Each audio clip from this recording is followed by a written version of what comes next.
श्रीमद् भागवत की कथा मनोरंजन के साथ साथ मनोमंथन भी करती है। मनोरंजन से तुम मुस्कुराते हो और मनोमंथन से तुम्हारे मन के भीतर के विष निकलते हैं और फिर जैसे समुद्र मंथन के अंत में अमृत का आना हुआ, वैसे ही श्रीमद् भागवत के 7 दिवसीय कथा के श्रवण के उपरांत मनुष्य के जीवन से सारे विष, जहर, तकलीफें, दुख, कर्कशता, कठोरता ये सब निकल जाती हैं और अंत में उसे भक्ति रूपी अमृत की प्राप्ति होती है। भक्ति प्राप्त करना क्यों जरूरी है? सारी दुनिया पैसा प्राप्त करने में लगी है, मकान प्राप्त करने में लगी है, दुकान प्राप्त करने में लगी है, कोई नाम बड़ा कर रहा है, पर हमारे तुम्हारे जैसे कुछ लोग पांडालों में बैठकर भक्ति प्राप्त करते हैं, कुछ समझ नहीं आता। और इस प्रश्न का उत्तर जब तुम्हें ठीक ठीक मिल जाएगा और इस प्रश्न के उत्तर से तुम संतुष्ट हो गए, तो जीवन में फिर भक्ति तुम्हारे लिए कोई सब्सिडरी सब्जेक्ट नहीं रहेगा, ऐच्छिक विषय नहीं रहेगा, बल्कि ये तुम्हारे लिए अनिवार्य विषय हो जाएगा। अभी तक हमारे समाज में ये मान्यता है कि काम करो, धाम करो, नाम करो, थोड़ा बहुत समय मिले तो भक्ति भी कर लो। पर मैं आपको स्पष्ट रूप से बता दूं कि थोड़े बहुत भक्ति करने से कुछ मिलने वाला नहीं है। न इधर के रहोगे न उधर के रहोगे।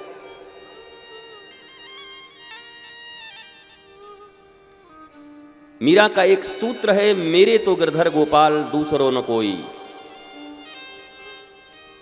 मीरा ऐसा नहीं कहती कि मेरे तो वो भी हैं, ननद भी हैं, भौजाई भी हैं, बाई भी हैं, माई भी हैं, दाई भी हैं, काकी भी हैं, बच्चा भी है, बच्ची भी है, मित्र भी है, सिनेमा भी है, वो भी है और तुम भी हो। भगवान कहते हैं मुझे ऐसों को मिलने की जरूरत नहीं। भगवान भी बैठे हैं वैसे लोगों से मिलने के लिए जिन्होंने मीरा की तरह यह कह दिया कि मेरे तो गिरधर गोपाल दूसरो न कोई। पहला लाइन कहना बड़ा आसान है। दुनिया में सभी कहते हैं मेरे तो गिरधर गोपाल, मेरे तो भोलेनाथ, मेरी तो भवानी माँ, मेरी तो तुलजा देवी, सभी कहते हैं, पर ये कोई नहीं कहता कि दूसरो न कोई। और यहीं से भगवान पीछे लौट जाते हैं, बोलते हैं हमारा तुम्हारा बंधन बनेगा नहीं, हमारी तुम्हारी मित्रता होगी नहीं। नागपुर के दिव्य पांडाल में पधारे श्रीमद् भागवत की कथा से अपने जीवन को परिवर्तित करने का जिन लोगों ने संकल्प लिया है, उनके लिए मैं उपस्थित हूं। पर जिन लोगों ने 7 दिनों का मेला समझा है और थोड़े उछल कूद करके बंदरों की तरह नाच कर वापस जाना चाहते हैं, उनको अभी से मेरा बाय बाय।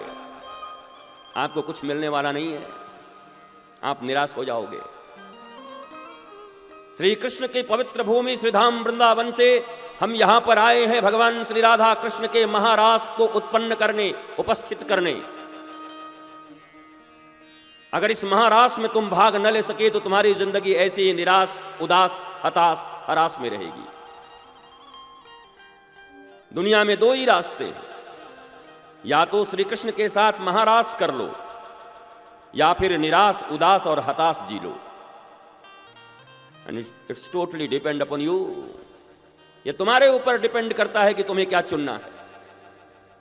भगवान का महारास चाहिए या इस दुनिया में निराश, हताश, उदास होकर के जीना चाहते हो, ये चुनाव तुम्हारा होगा।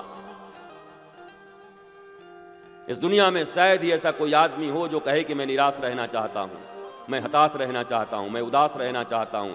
हर कोई चाहता है आनंदित होना, हर कोई चाहता है मस्त होना, हर कोई चाहता है गीत गाना, नृत्य करना, आह्लादित होना, अपने परिवार परिजन समाज के साथ मस्ती के साथ जीवन यापन करना चाहता है सभी, पर मिलता किसी किसी को है।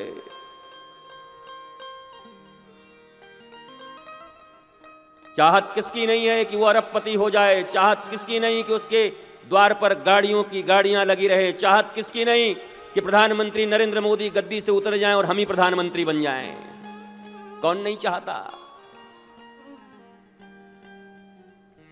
सबके हृदय में एक ही चाहत है, कैसे ऊंचाई पर जाएं, सुविधा की सारी सामग्रियां हमें मिलें, घर द्वार परिवार हमारा आनंदित रहे, हमारे बेटे बेटी बहू सब आनंद में रहें, धनवान रहें, आरोग्य से भरे रहें, पर मिलता क्यों नहीं?